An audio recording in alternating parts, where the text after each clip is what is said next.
Olivia Brennan stood in the doorway of her corner office, arms crossed, watching Marcus Reed gather his things at exactly 525. For years she had worked in this building, and for years she had watched this man leave at the same time every single day without fail. Tonight, something in her snapped. "Why won't you date?" The question left her mouth before she could stop it.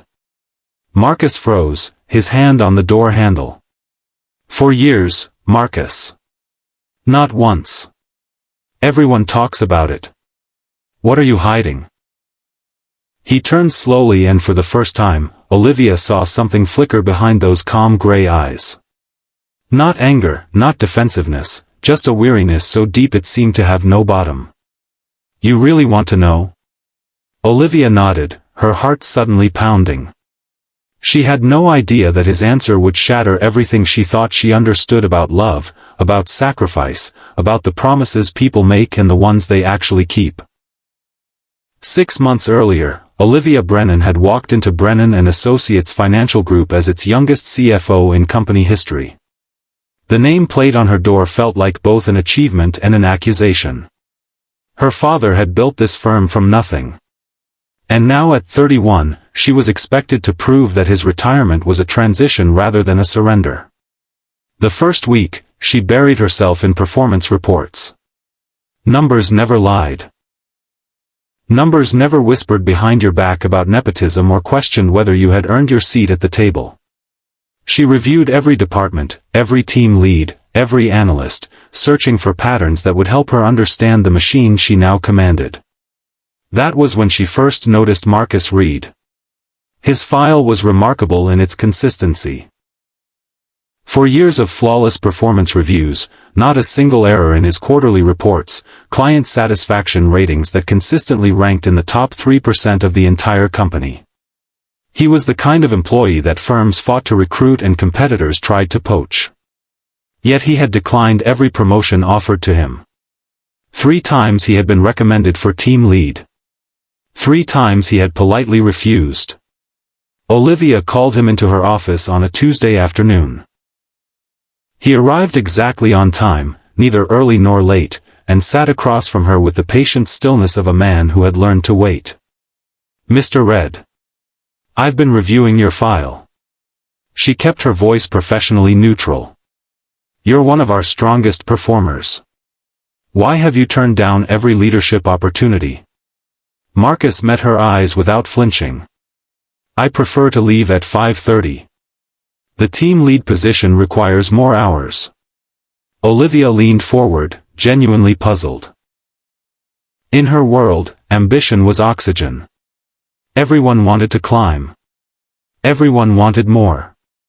Most people would kill for these opportunities. "Why don't you want to advance?" "Not everyone, Miss Brennan."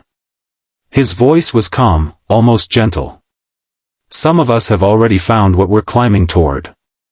She had dismissed him then, frustrated by his cryptic answer and his apparent lack of drive. But his words lingered in her mind like a splinter she could not quite remove. What Marcus Reed climbed toward became clear at 5:32 that same evening. He pulled out of the parking garage and merged onto the expressway. His route so familiar he could have driven it blindfolded.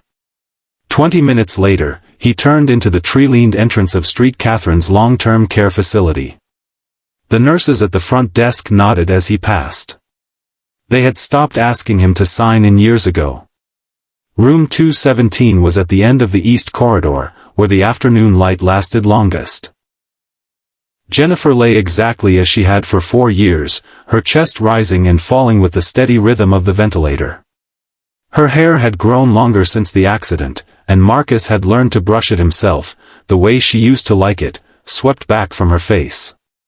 He pulled the chair close to her bed and took her hand. "Hey, sweetheart. Long day today. We got a new CFO, the old man's daughter. She seemed smart, but she asked me why I don't want to be a manager." He laughed softly. "I didn't know how to explain that I already have the most important job in the world." He read to her for an hour, the same book they had started before the accident. A romance novel she had picked up at an airport bookstore. The pages now soft from handling. He never skipped ahead. They would finish it together, even if together looked different now than either of them had imagined. At 7 o'clock, he drove to Lily's after-school program. His daughter burst through the doors with the boundless energy of an 8-year-old who had been sitting still too long. "Daddy, Mr. Peters told the funniest joke today about a penguin and a snowman. Did you tell Mom?" Marcus buckled her seatbelt and kissed the top of her head. "I did." She would have laughed. They cooked dinner together that night, spaghetti with too much garlic, the way Jennifer used to make it. Lily set 3 places at the table, including the empty chair they never removed. After homework and bath time and one more chapter of Charlotte's Web, Marcus tucked his daughter into bed and turned off the light. He sat alone in the dark kitchen until nearly midnight, staring at the wedding photo on the refrigerator. In it, Jennifer was laughing at something he had whispered in her ear. Her veil caught in the wind. Both of them so young they barely looked like adults. He did not cry. He had stopped crying after the first year when he realized that tears changed nothing, and energy was better spent on the living. But he allowed himself these quiet moments of remembering, of honoring what had been, of waiting for what might still come. Some promises, he had learned, did not have expiration dates. A month passed and Olivia found herself paying closer attention to Marcus Reed than she wanted to admit. It started small. She noticed that he ate lunch alone at his desk, never joining the groups that gathered in the break room. She noticed that he deflected personal questions with practiced ease, redirecting conversations to work topics with the skill of someone who had done it 1,000 times. She noticed that his desk held no photographs, no personal items, nothing that would hint at who he became after 5:30 each evening. The first real crack in his armor appeared on a Thursday afternoon. Olivia was walking to her car when she spotted Marcus in the parking lot, phone pressed to his ear. She slowed her pace, not quite eavesdropping, but not hurrying away either. "I'll be there in 20. His voice was different than she had ever heard it. Soft, worried, tender. How was she today? A pause. Then did she seem comfortable? Good. That's good. Tell her I'm on my way. He ended the call and drove away without noticing Olivia standing 3 rows over, her car keys forgotten in her hand. The next morning, she did something she was not entirely proud of. She asked Tina in HR to pull Marcus Reed's emergency contact information just in case, she told herself. For the file, there was only one number listed. Street Catherine's long-term care facility. Olivia spent her lunch hour researching the facility on her laptop. Street Catherine specialized in patients with severe brain injuries, comas, and persistent vegetative states. They provided round-the-clock care for people who could not care for themselves, people whose families had not given up hope. Her hands trembled slightly as she closed the browser. Marcus Reed had someone at that facility, someone he visited every single day, someone he called on his way over to ask if she seemed comfortable. Who was she? That Friday, the company held its monthly happy hour at a bar downtown. Olivia attended because she was expected to, nursing a glass of wine while making small talk with department heads who were trying too hard to impress her. Marcus, of course, was not there. $5 says he's got a secret girlfriend, Tina announced to a group gathered by the pool table. No man that good-looking stays single for 4 years without a reason. Or maybe he's just weird, someone else offered. You ever notice he never talks about his life? It's like he doesn't exist outside this office. Olivia said nothing. She knew more than they did now, but the knowledge sat heavy in her chest, feeling less like information and more like a burden she had not asked to carry. That weekend, Marcus and Lily made their regular visit to Street Catherine's. Lily had spent all of Saturday morning on a new drawing, her tongue poking out in concentration as she selected exactly the right shades of green and blue. It's us at the park, she explained, holding up the finished picture. "See, there's you and there's me and there's Mommy. She's wearing her yellow sundress, the one she wore on my birthday before." Marcus studied the drawing with the seriousness it deserved. In the picture, all three of them were standing. All three of them were smiling. All three of them were together. "It's beautiful, sweetheart. Let's go show her." They taped the picture to the wall beside Jennifer's bed next to dozens of others that Lily had made over the years. A gallery of hope rendered in crayon and colored pencil documenting every holiday, every milestone, every ordinary day that Jennifer had missed. And Lily refused to let her miss entirely. "Do you think she sees them?" Lily asked, her small hand wrapped around her mother's unmoving fingers. Marcus knelt beside his daughter, his eyes on his wife's peaceful face. "I think she feels them, and that's enough." He believed that he had to believe that the alternative was unbearable. The annual charity gala was the most important event on Brennan and Associates' social calendar.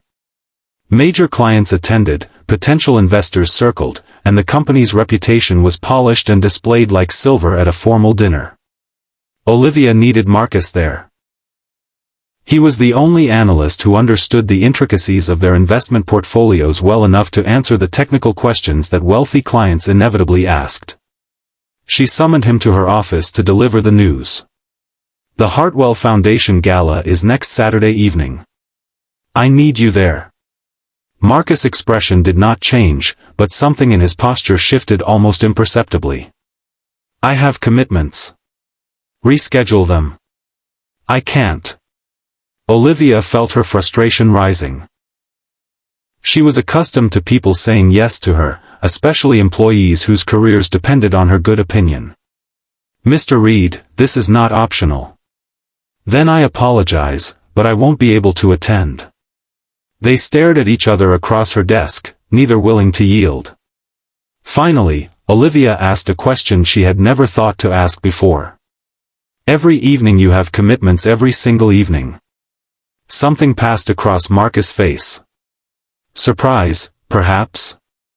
Or the faint recognition of being truly seen? "Yes, Miss Brennan. Every single one."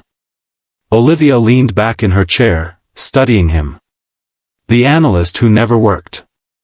The widower who was not technically a widower. The man who left at 5:30 every day without fail because someone somewhere was waiting for him. "What if I moved the gala to Saturday afternoon?" she heard herself say. "Would that work?" Marcus blinked.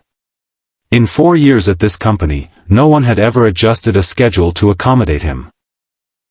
No one had ever asked what would make things easier rather than simply demanding compliance. "You would do that?" "I need you there, and you have somewhere to be in the evenings. This seems like a reasonable compromise." She kept her voice businesslike, but something softer had crept in around the edges. "I'll move the start time to 2 o'clock, but I need you there until at least 4:45. Marcus considered for a long moment. 4:45, no later. Done. The gala was a success by every measurable standard. Marcus arrived in a dark suit that made him look like a different person entirely. Confident and commanding in a way that his usual office demeanor only hinted at. He charmed the clients, answered every technical question with ease, and conducted himself with a quiet authority that Olivia found herself watching whenever she thought he was not looking.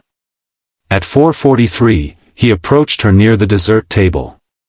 "Miss Brennan. Thank you for the accommodation. I need to leave now." She nodded, surprised by the small pang of disappointment she felt. "Of course, you've done more than enough."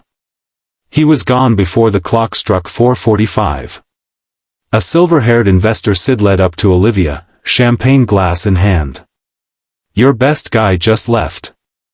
Everything all right?" Olivia watched the door where Marcus had disappeared. Something shifting in her chest. He has somewhere more important to be.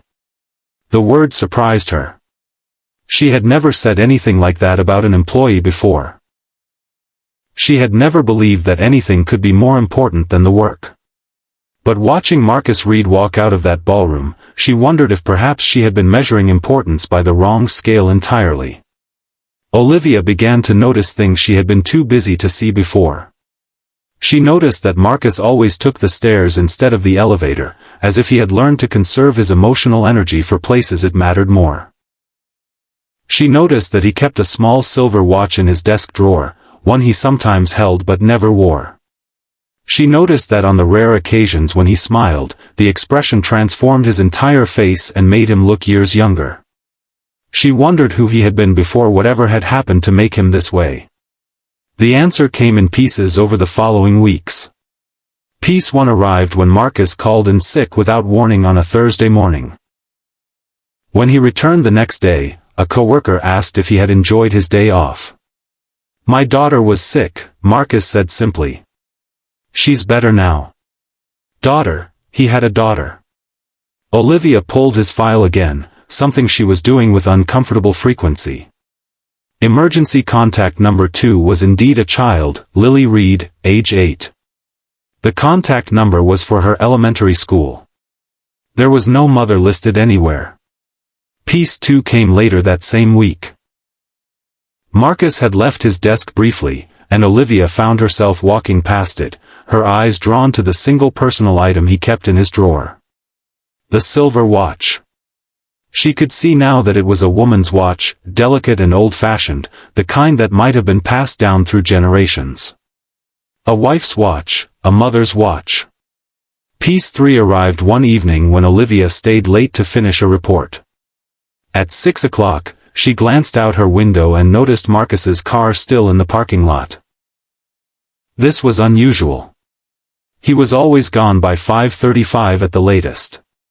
She walked down to the lot, telling herself she was just getting fresh air. His car was parked in its usual spot, and through the windshield, she could see him sitting motionless in the driver's seat, his head resting on the steering wheel, not sleeping, just still, just tired, just holding himself together in the only private space available to him. Olivia raised her hand to knock on the window, then stopped. This was not hers to intrude upon. Whatever weight Marcus Reed carried, he had not asked her to help him carry it. She walked back to the building without making a sound, but the image stayed with her. A good man alone in a parking lot, gathering the strength to face whatever waited for him next. Meanwhile, at Street Catherine's, Marcus read Jennifer the next chapter of their book. Lily had recovered from her fever and insisted on coming along. She held her mother's hand while Marcus read, occasionally adding commentary about the character's choices that made Marcus smile despite himself. "Mommy, I got better," Lily reported, her voice carrying the serious weight of important news. "Daddy took care of me. Just like you would have. He made soup and everything, even though he put too much salt in it." "I did not," Marcus protested. "You totally did, but I ate it anyway because you tried hard." Marcus looked at his wife's peaceful face, then at his daughter's animated one. The two people he loved most in the world, one who could not hear him and one who heard everything. "Your mother," he said quietly, "would be very proud of how brave you were," Lily beamed. "I know. I told her already." Street Catherine's long-term care facility was not on Olivia's calendar. The visit was officially about the company's annual charitable donations, specifically the decision about which health care nonprofits would receive grants from the Brennan Foundation. But as she walked through the front doors with the facility director, Olivia knew that she was really here because of the man who visited room 217 every evening. The tour was comprehensive. They saw the physical therapy wing, the family support center, the memorial garden where patients' loved ones could find moments of peace.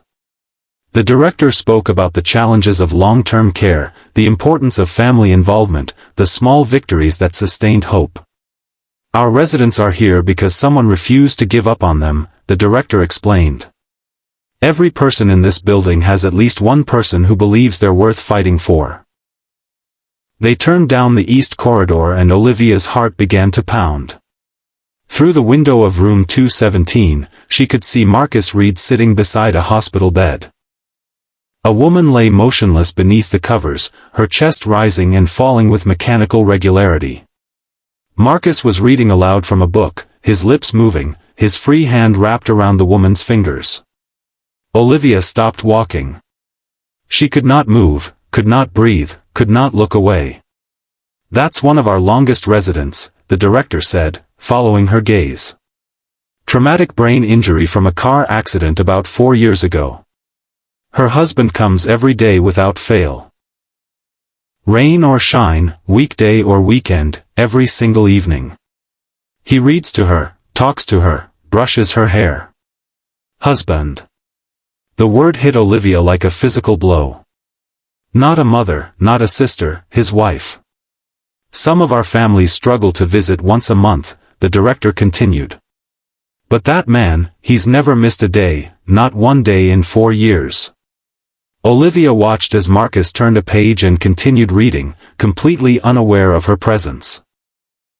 His face was soft in a way she had never seen at the office, stripped of all the professional armor he wore between 9 and 5:30. This was the man he really was. This was where he went. This was why he refused promotions and skipped happy hours and left at the same time every single day. He was not cold or antisocial or lacking ambition. He was in love. Still, after everything, Olivia walked out of the building without completing the tour. She sat in her car in the parking lot and cried for the first time in years. Huge gasping sobs that seemed to come from somewhere deeper than her chest. She was 31 years old. She had never loved anyone the way Marcus Reed loved the woman in that hospital bed. She had never even come close. She had chosen career over connection at every crossroads, telling herself that love could wait, that there would be time later, that success was the thing worth sacrificing for. But Marcus had sacrificed success for love. He had chosen presence over promotion, devotion over advancement, promises over ambition. And sitting in that parking lot, watching the autumn sun sink toward the horizon, Olivia realized that she had been measuring her own worth by the wrong scale entirely. She returned to work the next day and said nothing. She treated Marcus exactly as she always had, professional and courteous. Though. Now she ended their meetings 5 minutes early without being asked. Now she never scheduled anything that might make him late. Now she understood what 5:30 meant. It meant "I love you." It meant "I'm coming." It meant "I'll never stop." Some secrets she had learned were not hers to expose, but she could honor them quietly in the small spaces where respect lived. The Whitmore acquisition required long hours and careful analysis, which meant Marcus and Olivia found themselves working together more closely than ever before. She made sure they finished by 55 every day. "He noticed you don't have to accommodate me," he said one afternoon. "I know it creates extra work for you." Olivia looked up from her laptop. "Everyone has their priorities, Mr. Reed. I'm learning to respect that." Something shifted between them. After that, the conversations grew longer, moving beyond spreadsheets and projections into territory that felt almost personal. Olivia told him about the pressure of following in her father's footsteps, about the board members who questioned her qualifications, about the loneliness of being the boss's daughter in a company full of people who saw her name before they saw her work. Marcus listened without judgment, without advice, without trying to fix anything. He simply understood, and that understanding felt like a gift. "Do you ever feel like you're running towards something no one else sees?" she asked one evening. Marcus was quiet for a moment. Every day, the almost moment came on a Wednesday when Lily's after-school program closed unexpectedly for a staff training day. Marcus had no choice but to bring her to the office. Olivia discovered them in the break room. Marcus heating up chicken nuggets in the microwave while Lily colored at the table with intense concentration. "Miss Brennan, this is my daughter, Lily." Lily looked up with curious eyes. "You're pretty. Daddy didn't say you were pretty." Marcus' ears turned red. "Lily, what?" "It's true." Olivia found herself smiling. Thank you, Lily. What are you coloring? A picture for my mom.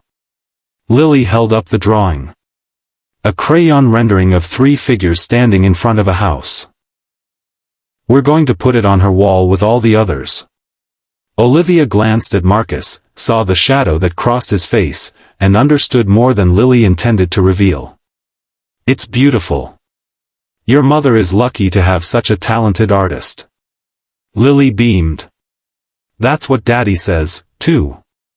Later, when Marcus stepped out to retrieve Lily's jacket from the car, Olivia found herself alone with the little girl.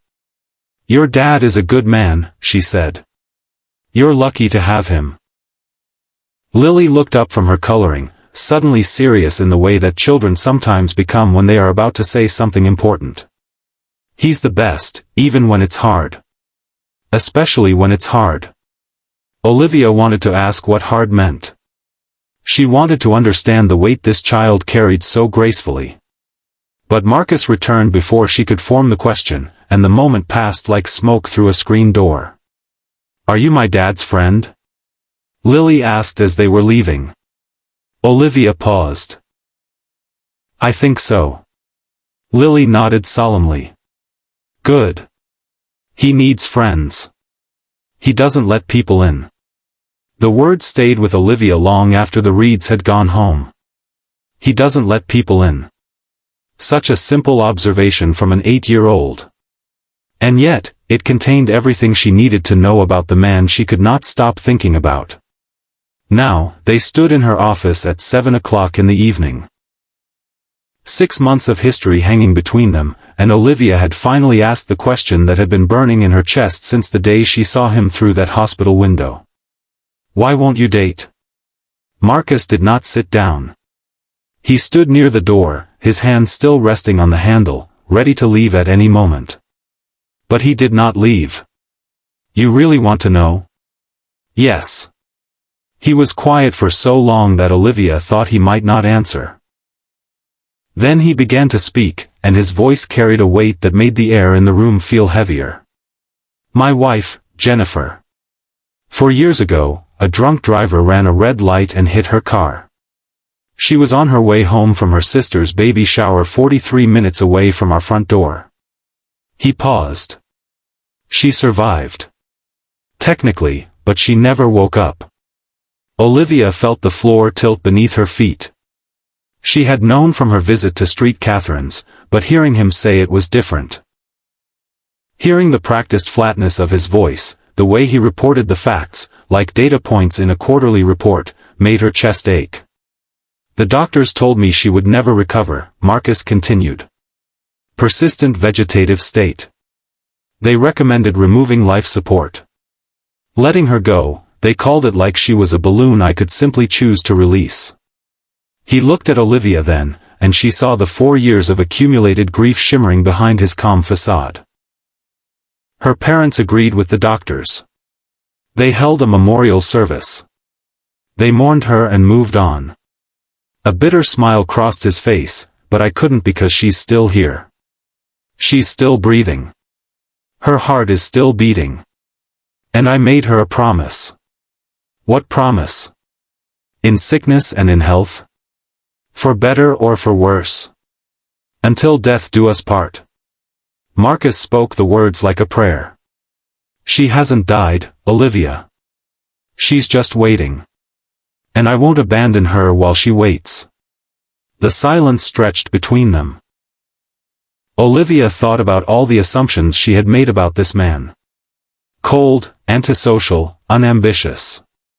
How wrong she had been. How terribly, completely wrong. Why didn't you let her go? She whispered. Everyone else did. Marcus's voice softened. Because she would have waited for me. If our situations were reversed, Jennifer would have been there every day, reading to me, talking to me, refusing to give up. That's who she was. That's who she still is somewhere inside. He paused. And Lily needs to know her mother is still here, even if she can't hug her back. Some promises don't have expiration dates. Olivia felt tears burning behind her eyes. Do you still love her? Every day. The words came without hesitation. More than the day I married her. Is that why you don't date? Marcus finally met her gaze directly, and Olivia saw something there that made her breath catch. Recognition, understanding, the acknowledgement of a question that had layers beyond its surface meaning. You asked why I don't date. That's why to me it would be cheating. Not legally, not technically, but to the vows I made, it would be a betrayal, and I won't do that to her. Not while she's still breathing. The words hung in the air between them. Olivia thought about herself at 31, unmarried, unattached, having never loved anyone enough to wait for them through anything. She thought about all the relationships she had ended because they interfered with her career, all the feelings she had set aside because they were inconvenient. And here was Marcus Reed, who had built his entire life around a promise to a woman who could not even open her eyes to see him keeping it. I'm sorry, she said, and her voice cracked on the words. For every time I thought you were cold, for every time I judged you for leaving early, for every time I assumed you just didn't care, you didn't know. His voice was gentle without accusation. No one does. I prefer it that way. He opened the door, then paused. Thank you for asking. Olivia, most people just assume.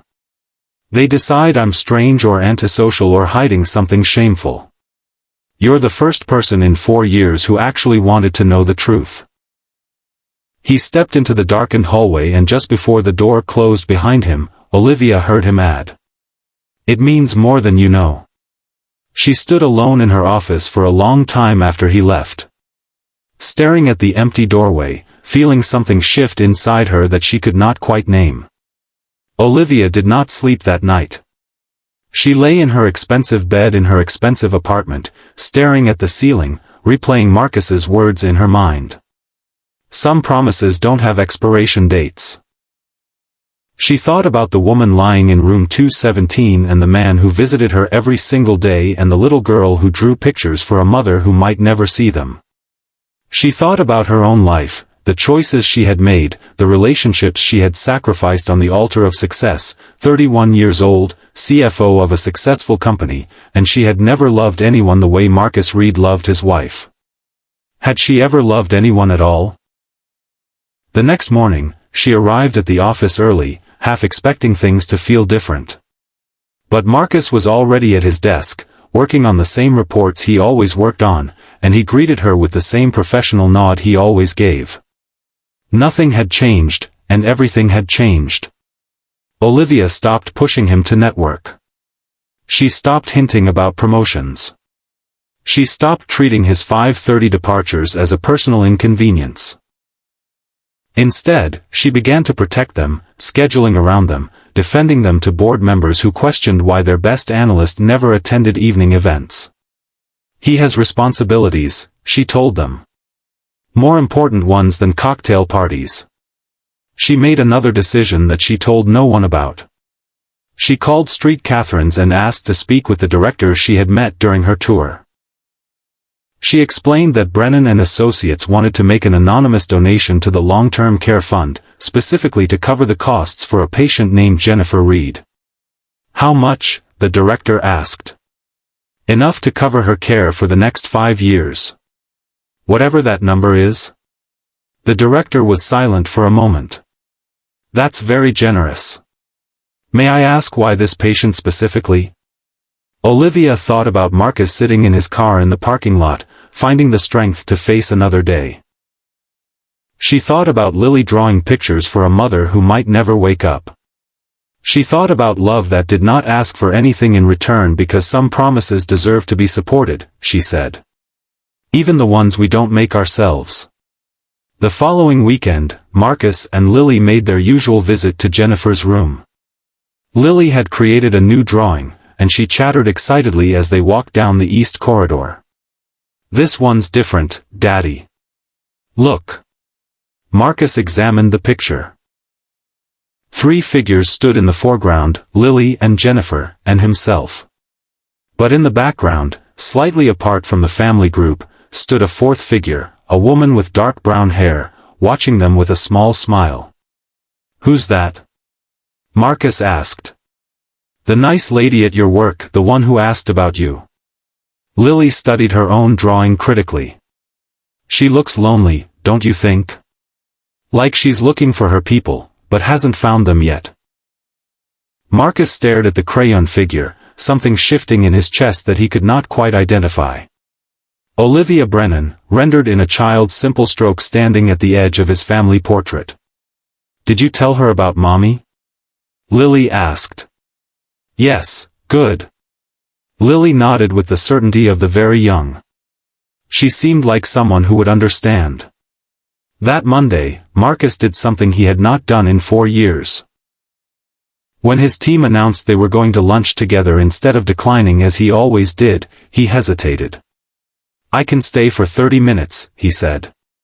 His coworkers stared at him as if he had announced he was moving to Mars. "You're coming to lunch?" Tina from HR asked. "Willingly." 30 minutes. Marcus repeated. "That's all I can spare." From across the room, Olivia watched him leave with the group, something warm spreading through her chest. It was a small thing, half an hour with colleagues, but she understood what it meant. The walls he had built were not coming down, but he was opening a door, just a crack, just enough to let a sliver of light through. She smiled, and when Marcus glanced back over his shoulder before stepping into the elevator, she thought she saw him smile, too.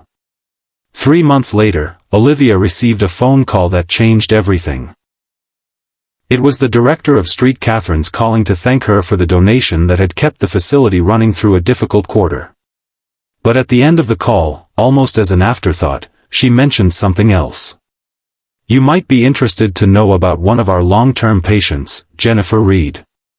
She showed signs of responsiveness last week for the first time since her admission." Olivia's heart stopped. What kind of signs? Her husband was reading to her and she squeezed his hand. Not a reflex, a purposeful squeeze. Her doctors are cautiously optimistic. Olivia thanked her and hung up the phone. She sat very still at her desk for a long time, thinking about Marcus, reading to his wife day after day, year after year, waiting for exactly this kind of miracle. She did not tell him she knew. She did not need to. The evening after Jennifer squeezed Marcus's hand, the Reed family gathered in room 217 for the first time. As a family that might have a future. Lily sat on one side of the bed, her small fingers wrapped around her mother's hand. Marcus sat on the other, reading from a familiar book, the same one he had been reading for 4 years. His voice was steady, but his free hand trembled slightly. "And they lived," he read, "not happily ever after, because that's not how real life works. But they lived together, and that was enough." He closed the book and looked at his wife's peaceful face. Her eyelids fluttered, just barely, and her fingers twitched against his palm. "Take your time," he whispered. "I'm not going anywhere. I never went anywhere. I'll be here when you're ready." Lily climbed onto the bed and curled up against her mother's side. Something the nurses usually discouraged, but tonight allowed. "We'll wait, Mommy. However long it takes. That's what Daddy always says. Some promises don't have expiration dates." Outside the room, unseen by the family within, Olivia Brennan stood watching through the window. She held a small bouquet of flowers that she had brought from the gift shop downstairs. She did not go in. She placed the flowers on the nurse's station desk with a note that said simply, "For Jennifer Reed, room 217. And she stood for a moment longer, watching the man who had taught her what love looked like when it was not convenient, not easy, not returned in any of the ways the world usually measured. Marcus looked up suddenly, as if sensing her presence. Through the glass, their eyes met. Olivia raised her hand in a small wave, then turned and walked away down the corridor. She did not look back. She did not need to. Some things were not meant to be spoken.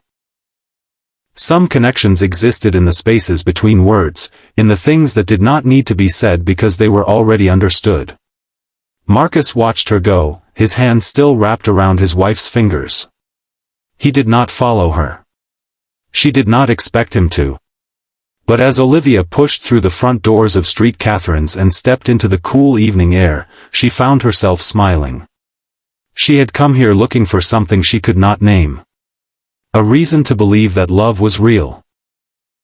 Perhaps evidence that people still made promises they intended to keep. She had found it in a hospital room where a man read stories to a woman who might never wake up. She had found it in a little girl's crayon drawings and a silver watch in a desk drawer and 530 departures that were sacred appointments with devotion itself. She had found it, and now she knew it was possible. Marcus Reed might never be hers. Jennifer might wake up tomorrow or might sleep forever. The future was uncertain, as all futures were, but Olivia was 31 years old, and for the first time in her life, she understood what she was looking for. Not success, not power, not a corner office with her name on the door, just someone who would visit her every day no matter what. Someone who would read to her and wait for her and refuse to give up. Someone who understood that some promises did not have expiration dates. She walked to her car and drove home through the darkening streets of Chicago. And somewhere across town, Marcus Reed was reading another chapter to his wife, and a little girl was drawing another picture for the gallery on the wall. And in room 217 at Street Catherine's long-term care facility, Jennifer Reed's fingers twitched against the hand of the man who had never stopped believing she would come back to him. Sometimes that was enough. Sometimes being seen was the greatest gift of. Thanks for watching and subscribe for next videos.